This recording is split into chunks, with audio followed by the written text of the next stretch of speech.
할렐루야. 다시 한번 인사드립니다. 메리 크리스마스. 주님이 오심을 우리 온 마음을 다해 찬양합니다. 하늘에는 영광, 땅에는 평화라고 했어요. 성탄의 아침 우리 모두 임마누엘의 하나님을 함께 만날 수 있기를 축복합니다. 성탄절은 예수님께서 이 땅에 오신 날이에요. 예수님이 우리에게 오셨다라고 하는 건 2000년 전에 어느 집에 한 아기가 태어났다라고 하는 그 사건을 이야기하는 것이 아닙니다. 저 하늘에 계신 하나님께서, 저 우주적인 존재인 하나님께서 육신을 가진 인간으로, 그러니까 우리가 사는 세상으로 우리 곁으로 오셨다라고 하는 것입니다. 이것을 우리는 성육신이라고 하는 거예요. 예전에는 이 하나님의 세상과 우리 사람들이 사는 세상이 너무나 멀었습니다. 그래서 그때마다 필요한 예언자들, 중재자들이 필요했던 거예요. 그런데 하나님께서 스스로 인간의 자리로 내려오신 사건, 그것이 바로 성탄입니다.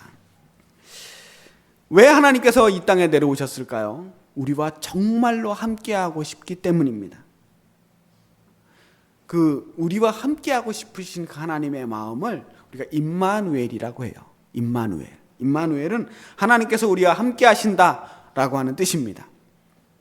오늘은 그 임마누엘의 하나님을 찬양하면서 임마누엘 하나님에 대한 말씀을 함께 나눠보려고 합니다.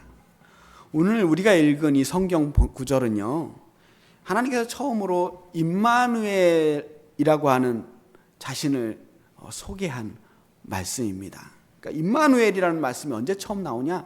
이사야의 그 예언 가운데 나오는 거예요. 이사야 선지자가 이스라엘 백성들에게 임마누엘 하나님을 선포하시는 거예요. 그리고 어떤 상황에서 이 말씀이 나왔는지를 우리가 함께 살펴보려고 합니다. 자, 이사야서 7장 말씀은요, 기원전 8세기경에, 그러니까 유다 왕국이 아주 급변하게 돌아가는 국제 정세 속에서 이 어떤 결정을 해야 하는 그런 중요한 상황에서 일어난 사건입니다. 당시에 새로 신흥 강자로 부상하던 나라가 아시리아라고 하는 제국이에요. 아수르가 이제 절대적인 패권을 쥐고 막 주변 나라를 하나씩 정복하고 있었을 때에 북쪽의 이스라엘과 아람이 아수르에 대항하기 위해서 동맹을 맺어요. 그리고 남쪽 유다의 왕국에도 우리 같이 동맹해서 저 아수르랑 싸워서 우리 한번 버텨보자, 우리 지켜야 되지 않겠느냐라고 이야기를 합니다. 그러니까 지금 떠오르는 아수르를 무너뜨리지 않으면 우리가 지게 생겼다라고 하는 이 외교적인 판단 때문입니다. 그런데 이 유다가 그거에 반대를 해요. 아수르 우리 못 이긴다. 우리는 아수르 반동맹에 결합하지 않겠다. 이러니까 이럴 바에는 나중에 너희들이 아수르와 동맹해서 우리를 칠게 두려우니 우리가 먼저 치겠다. 그래서 아람과 북이스라엘 동맹이 연합을 해서 또 유다를 치게 됩니다. 그러니까 이 유다 왕국이 혼자서 이 두 동맹국을 이겨낼 방법이 없는 거예요. 그래서 안 되겠다.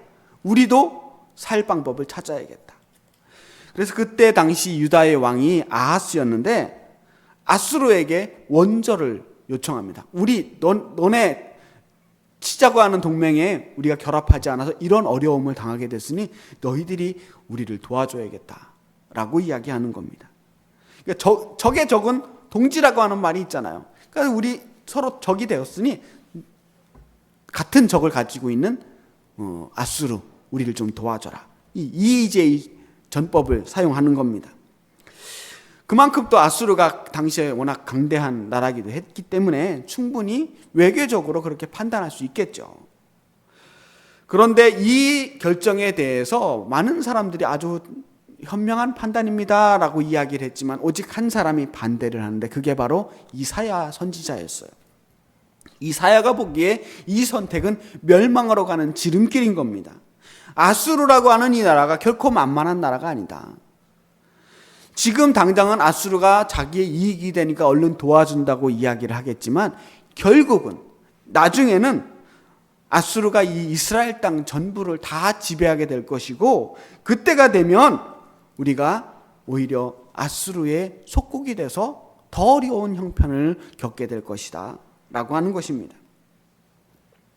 그것보다 더 불만이었던 것은 이사야가 보기에 이 남유다를 다스리고 있는 아하스를 비롯해서 유다 왕국이 예전처럼 하나님을 전적으로 신뢰하지 못하고 있다는 거예요.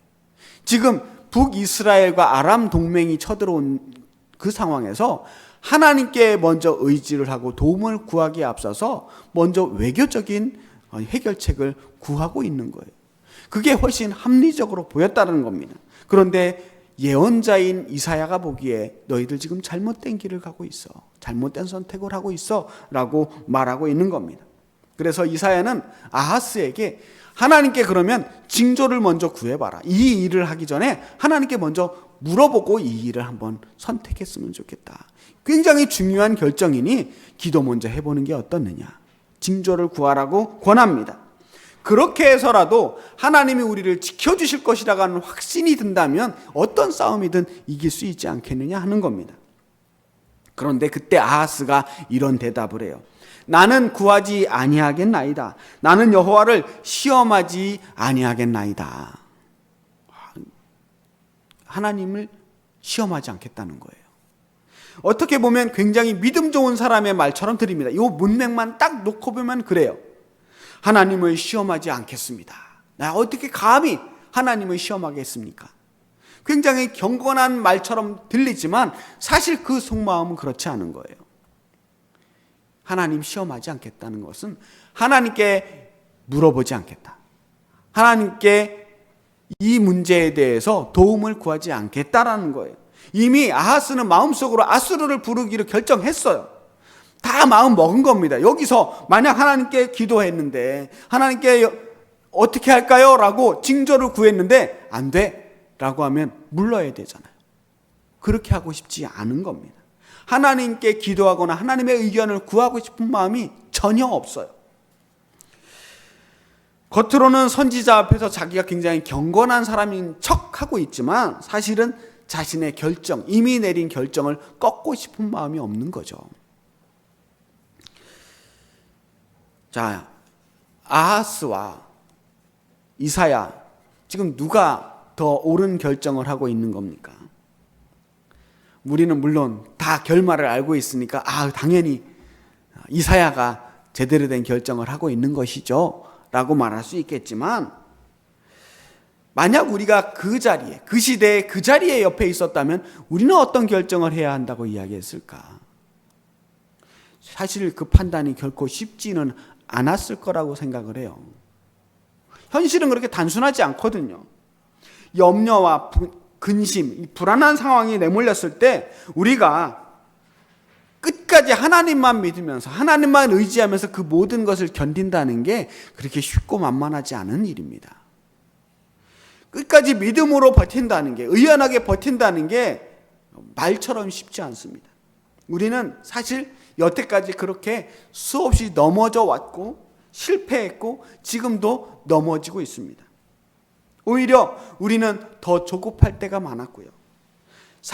이 상황을 어떻게든 타개해 나가기 위해서 하나님께 더 헌신적으로, 더 열심히 무언가를 해야 하지 않나? 라고 하는 불안감이 있었어요. 겉으로 보면 믿음이었지만 어떻게 보면 그것은 불안의 또 다른 모습이기도 했습니다. 지금보다 조금만 더 나아질 수만 있다면 그럼 뭐라도 한번 해봐야 되지 않을까? 발버둥 치는 모습이 우리들의 모습이었어요. 겉으로는 우리가 신앙적인 언어를 사용하고 있지만 사실은 이미 우리가 결정해 놓은 인생의 방향들을 포기하거나 방향을 바꿀 생각은 없었습니다. 늘 내가 가는 방향으로 하나님이 도와주시기를 바랬고 하나님이 지지해 주시기를 바랬지, 하나님의 원하시는 대로 우리의 방향을 틀어볼 생각은 하지 않습니다. 그래서 쉽게, 아주 어려운 문제 앞에서 쉽게 하나님의 징조를 구하지 않아요. 하나님께 그 문제를 놓고 진심으로 기도하지 않는다는 겁니다. 그래서 이미 자기 갈 길을 정해놓고 인생의 방향을 합리화하는 이 아하스의 모습이 우리들의 모습일 수도 있다는 것입니다. 자, 아하스가 이 징조를 구하는 것을 거절하니까 이사야가 하나님께서 주실 징조에 대해서 한 가지 말씀을 해주십니다. 뭐 너 잘못됐다, 너 그러면 안 돼, 너 망할 거야, 이런 이야기를 하는 게 아닙니다. 14절 말씀이에요. 14절 말씀 우리 함께 한 목소리를 읽어볼까요? 시작. 그러므로 주께서 친히 징조를 너희에게 주실 것이라. 보라, 처녀가 잉태하여 아들을 낳을 것이요 그의 이름을 임마누엘이라 하리라. 이 말씀 굉장히 유명한 말씀이잖아요. 이 말씀이 나중에 신약에 가면 마태복음 1장 23절에서 그대로 인용이 됩니다. 보라, 처녀가 잉태하여 아들을 낳을 것이요 그의 이름을 임마누엘이라 하리라 하셨으니 이를 번역한즉 하나님이 우리와 함께 계시다 함이라. 그대로 인용이 돼요. 자, 마태복음에서 또 이사야에서 말씀하고 있는 이 말씀, 처녀가 잉태하여 아들을 낳을 것이요 그의 이름이 임마누엘이라 하리라. 이 말씀 중에 핵심은요, 처녀가 아기를 낳은 게 아니에요. 그런 기적이 중요한 게 아니라 그 아이, 태어날 아기가 누구냐? 그 태어날 아기가 임마누엘이라는 거예요. 우리와 함께 하시는 하나님. 하나님이 우리와 함께 하신다라고 하는 그 사실이 중요한 겁니다. 하나님께서 이사야를 통해서 이 이름을 주신 것은 하나님께서 이제 태어날 그 메시아를 통해서, 예수 그리스도를 통해서 하실 일이 무엇인지를 알려주시는 겁니다.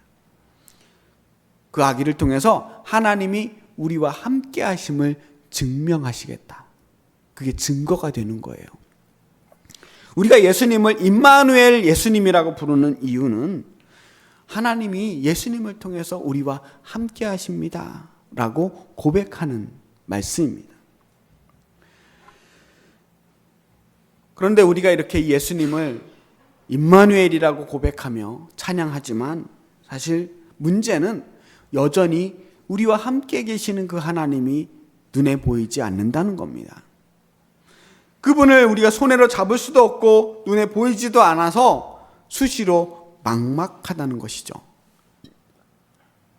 확신이 들 때도 물론 있어요. 아, 정말 하나님 계신가 보다 싶은 순간도 있지만 또한 어느 순간 한순간에 우리가 나락으로 떨어지는 그런 순간을 맞이하기도 합니다. 그래서 자꾸 우린 어떤 특별한 표징, 증거를 찾게 되는 거예요.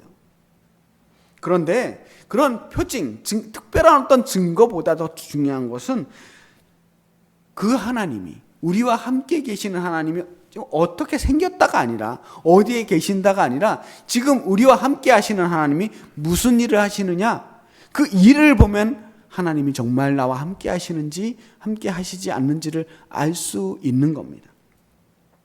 그러니까 하나님이 어떤 분일까요? 우리 자꾸 물어보는데요. 하나님이 어떤 분일까요를 묻는 것이 아니라 하나님은 어떤 일을 하십니까? 지금 하나님은 우리에게 어떤 일을 행하고 계십니까? 라는 질문을 해야 됩니다. 하나님은 우리를 구원하시는 하나님이에요. 무엇으로부터 구원하냐면 죄와 사망으로부터, 죄와 죽음으로부터 우리를 구원합니다.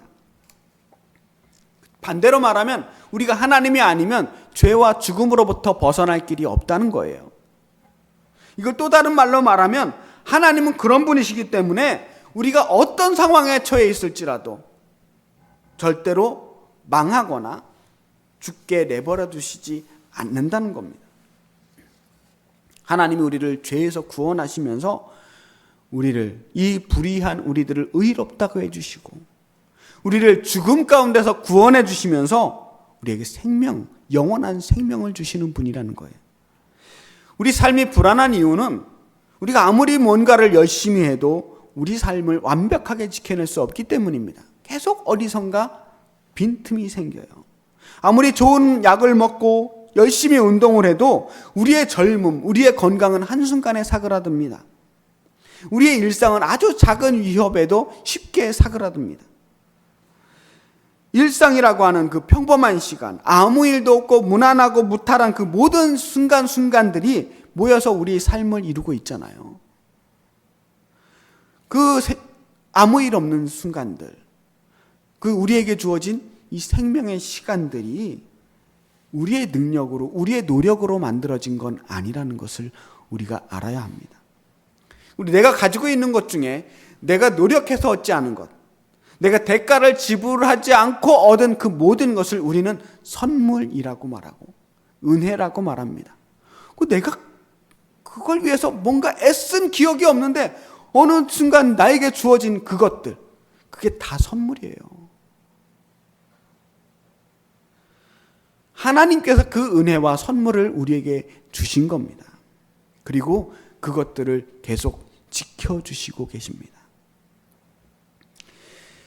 내 힘으로는 단 하루도 더 연장시킬 수 없는 그 인생을 날마다 하루하루 연장시켜 주시고, 또한 그 하루하루를 지켜주시면서 우리를 은혜 가운데 머물게 하시는 것이 하나님이 하시는 일이고, 내 곁에 계신 하나님이 살아계심을 우리가 믿게 되는 근거가 되는 겁니다. 자, 우리를 구원하실 임마누엘 하나님, 그분의 또 다른 이름이 무엇이냐? 예수님이에요. 예수. 자, 마리아가 아기를 가지게 되었다는 소식을 요셉이 들었을 때 그것은 결코 기쁜 소식이 아니었을 겁니다. 약혼을 했지만 아직 함께 살고 있지 않은 미래의 아내 마리아가 임신을 했어요. 하지만 착한 사람 요셉은 혹여나 이 일로 마리아가 큰 봉변을 당하지 않을까 싶어서 이 일을 조용히 묻어두기로 하고 남 모르게 파혼하기로 마음을 먹습니다. 그때 요셉의 꿈에 천사가 나타납니다. 천사가 그때 전한 두 가지 이야기가 있어요. 한 가지는 마리아의 임신은 마리아의 잘못 때문에 이루어진 것이 아니라 성령으로 말미암아 하나님께서 그렇게 하신 것이니 네가 받아들여라. 걱정하지 말고 마리아를 아내로 맞이하거라 라고 하는 것이고요. 두 번째는 마리아가 아들을 낳게 될 것인데 그 아들의 이름을 예수라 하라라고 하는 말씀이었습니다. 이 예수라고 하는 이름, 이 이름은 아주 평범한 유대식 이름이에요. 히브리어로 예수아라고 할 수 있고요. 좀 더 길게 발음을 하면 여호수아가 되는 이름입니다. 자, 마리아가 왜 이 이름을 가진 아들을 갖게 됐을까?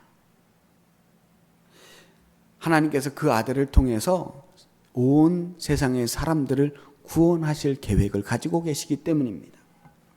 마태복음 1장 21절에 아들을 낳으리니 이름을 예수라 하라. 이는 그가 자기 백성을 그들의 죄에서 구원할 자이심이라. 예수님이 우리를 구원하실 분이라고 하는 것을 말씀하고 있는 겁니다. 이 죄로부터 구원이라고 하는 이 말씀이 너무나 교리적으로만 받아들여져서 추상적인 의미로 들릴 때가 많아요. 혹은 죄로부터 구원을 우리가 어떤 윤리적인 개념으로, 도덕적인 개념으로 생각하지 않았으면 좋겠습니다. 자꾸 여러분들에게 회개하라 그러면 거짓말했던 거, 혹은 간음했던 거, 음란했던 거, 탐욕스러웠던 거, 남의 재물을 탐냈던 일들, 이런 이야기들만 고백한단 말이에요.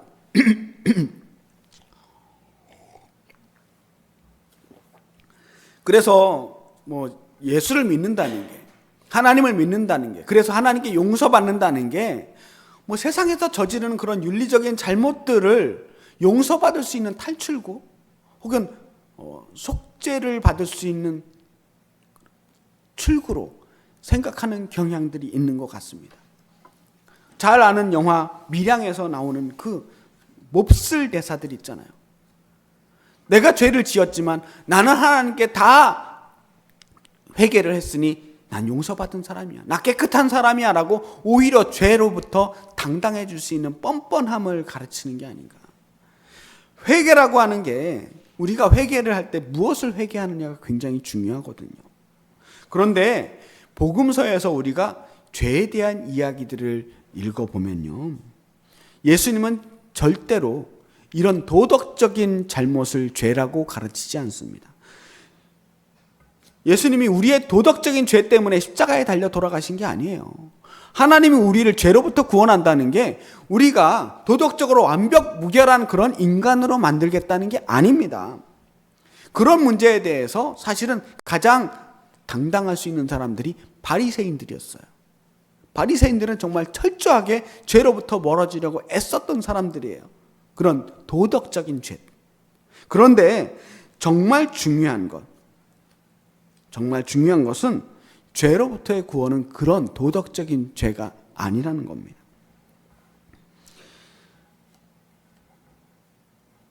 우리가 하나님을 아버지 하나님이라고 불러요. 임마누엘 하나님은 그 하나님, 아버지 하나님과 우리가 함께 있는다는 것입니다. 이 죄의 본질이 무엇인지를 알면 왜 임마누엘 하나님이 우리를 죄로부터 구원하는지를 알 수 있어요.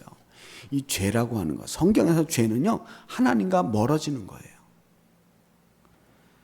하나님과 멀어질 때 우리는 생명과 멀어지게 되어 있습니다. 아담과 하와가 처음 선악과를 따먹었을 때 하나님은 걱정하면서 말해요. 이제 너희들이 죽게 되었구나. 뭐 당장 그래서 죽는 게 아니에요. 그 사람들 그래도 오래 살았어요. 몇백 년씩 살았어요. 그들이 하나님과 멀어지게 된 존재가 되었다는 거예요. 하나님과의 관계가 깨지게 되었다는 것. 그게 죄의 본질입니다. 가인이 죄를 지었을 때 아벨을 죽입니다. 하나님과 멀어지게 되었을 때 죄를 짓게 되는 거예요. 생명을 없애게 되는 겁니다. 그 죄가 우리의 생명을 파괴하고 우리의 삶을 파괴하는 거예요. 하나님으로부터 멀어진 사람들은 하나님을 두려워하지 않아요. 그래서 내 마음대로 내가 하고 싶은 대로 삽니다. 그래서 내 인생이 망가지고 내 삶이 점점 죽음과 가까워지는 겁니다. 그게 죄의 본질이에요. 그래서 예수님이 죄로부터 우리를 구원하신다라고 하는 것은 하나님과 우리와의 관계를 회복시키는 겁니다. 우리를 죽음으로부터 생명을 파괴하는 모든 것으로부터 건져내신다는 것입니다. 자, 그럼 우리가 무엇이 우리를 하나님으로부터 멀어지게 하는가? 무엇이 우리의 인생을, 우리의 삶을 파괴하고 있는가 하는 것을 다시 한번 살펴봤으면 좋겠어요. 그럼 언제 우리의 삶이 위축됩니까?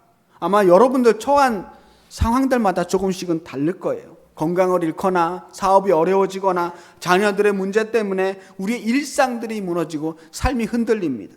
그런데 그런 삶이 흔들리는 건 정말 순식간이에요. 아주 평온한 순간이 어느 한순간에 무너집니다.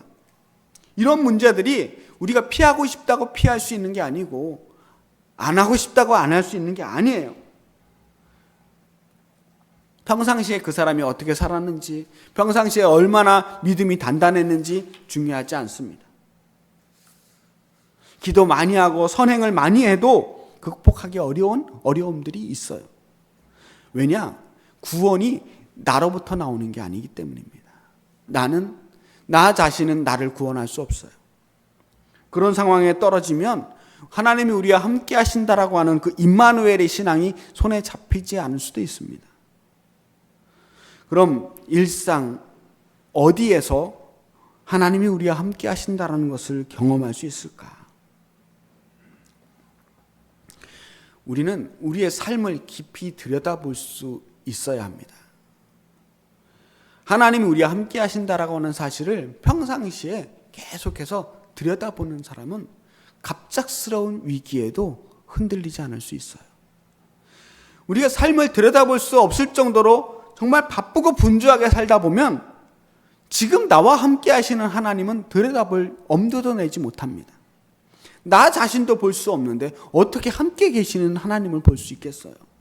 하나님이 함께 하심을, 나와 함께 하심을 제대로 들여다보려면 나 자신을 자꾸 들여다보는 연습을 해야 합니다. 나를 돌아다 보면 나를 도와주신 하나님이 보입니다. 내가 지금 얼마나 위태로운지, 또 그 위태로운 나의 모습을, 내가 그 비틀거리는 모습을 이렇게 바라다 보면 야, 저렇게 비틀거리는데도 용케 쓰러지지 않았구나. 그렇게 쓰러지지 않은 게 내가 잘나서 쓰러지지 않았던 게 아니고 하나님이 도와주셨구나 라고 하는 것을 깨닫게 됩니다. 그게 하나님이 나와 함께 하심을 아는 순간이에요. 하루에도 몇 번씩 완전히 넘어질 것 같은데 그래도 용케 안 넘어진 거예요. 그게 기적이에요. 초대교회 성도들은 부활하신 예수님을 통해서 임마누엘 하나님을 만나게 됩니다. 하나님이 함께 하신다면 죽음도 우리를 어떻게 할 수 없겠구나라고 하는 확신이 생긴 겁니다. 죽음을 두려워하지 않게 되니까 세상 무서운 게 없어졌어요. 그래서 숨어있던 그 초대 교인들이 골방을 벗어나서 세상 밖으로 뛰쳐나갑니다. 우리가 삶에 늘 쫓기고 조급하게 느껴지는 것은 우리에게 시간이 부족하다고 생각되기 때문입니다. 주어진 시간이 얼마 없는데 해야 할 일들이 너무 많으니 조급한 겁니다. 우리의 주어진 이 시간 안에 뭔가 빨리 끝내야 된다는 조급함이 계속 우리를 짓누릅니다. 그런데 우리가 가지고 있는 이 시간이 내 계획대로 내가 얼마만큼의 시간을 잡아놓고 산다고 해서 그 계획대로 되어지는 게 아니고 이 시간이 하나님께 속한 것이라는 것을 안다면 우리는 이 시간으로부터 자유로울 수가 있어요. 내가 시간 안에 무엇을 얼만큼 많이 해내느냐가 중요한 게 아니라 하나님이 주어진 시간 안에서 우리가 얼마나 자유로울 수 있느냐 하는 겁니다. 사도 바울이 로마서를 쓰면서 로마서를 읽는 그 성도들에게 이렇게 문안합니다. 하나님의 사랑하심을 받고 성도로 부르심을 받은 모든 자에게 하나님 우리 아버지와 주 예수 그리스도로부터 은혜와 평강이 있기를 원하노라. 은혜와 평강이 있기를 원하노라. 이 은혜와 평강, 그것이 임마누엘 하나님께서 우리에게 주시는 선물입니다. 은혜는 우리가 무언가를 성취해서 얻는 것이 아니라 하나님 우리에게 주신 선물이라고 했어요. 평강, 평화는 그 모든 문제가 해결된 상태가 아니라 문제 한복판에서도 하나님이 우리와 함께 하신다는 것을 신뢰할 때 주어지는 것입니다. 오늘 이 성탄을 맞이하는 우리에게 이런 하나님의 은혜와 평강이 있기를 축복합니다. 성탄의 소식은 하늘에는 영광이요 땅에는 평화입니다. 오실 하나님을 기다리는 이 세상을 향해서 하나님이 우리에게 오셨다라고 하는 선포를 하는 겁니다. 그 하나님이 이미 우리와 함께 계속 계셨는데 우리가 그 사실을 알아차리지 못했을 때 아니다. 임마누엘 하나님은 계속 우리와 함께 하신다라는 것을 일깨워주는 그 날이 바로 성탄절입니다. 임마누엘, 하나님이 우리와 함께 하십니다. 우리는 끝없이 자신을 증명해야 하는 압박 속에서 시달리고 있습니다. 자신의 쓸모와 가치를 증명해내야만 할 것 같은 그 압박감. 그러나 그 어떤 것으로도 우리는 우리 스스로를 구원할 수 없음을 인정해야 합니다. 아기 예수 태어나신 이 성탄이 말하는 메시지는 한 가지입니다. 우리는 이미 하나님의 사랑을 받았습니다. 하나님이 우리를 사랑하셔서 우리를 존귀하게 여기셔서 이 땅에 아기 예수님으로 오셨습니다. 애쓰지 않아도, 그렇게 애쓰지 않아도 하나님이 우리와 함께 하시니 너무 걱정하지 마십시오 라고 하는 말씀입니다. 우리는 약하지만, 넘어지지만 하나님이 우리를 일으켜 세워주시고 힘을 주시며, 우리가 실패하지만 하나님이 우리와 함께 하심을 믿고 희망을 바라봅니다. 작고 약한 모습으로 구유해 오신 그 평화의 왕 아기 예수님이 우리를 향해서 오늘도 방긋 웃으시며 걱정하지 마라, 내가 너와 함께 한다라고 약속해 주십니다. 덕분에 우리는 이 연약한 몸으로 험한 세상을 견디고 있습니다. 임마누엘 예수님, 죄와 죽음을 무너뜨리는 이 기쁜 소식이 먼저는 우리 모두의 마음과 영혼, 삶 가운데 가득 채워지기를 축복합니다. 그리고 우리 모든 같은 시대를 살고 있는 모든 세상에 그 하나님이 함께하기를 주님의 이름으로 간절히 축복합니다. 기도하겠습니다. 살아계신 아버지 하나님, 임마누엘 하나님이 우리에게 찾아와 주셔서 우리와 함께 하심을 믿습니다. 우리의 삶 속에 매 순간순간 함께 하셨음을 믿고 감사드립니다. 오늘 그 은혜와 사랑에 감사하며 하나님을 찬양합니다. 주여 우리에게 힘을 주시옵소서. 예수 그리스도의 이름으로 기도합니다. 아멘.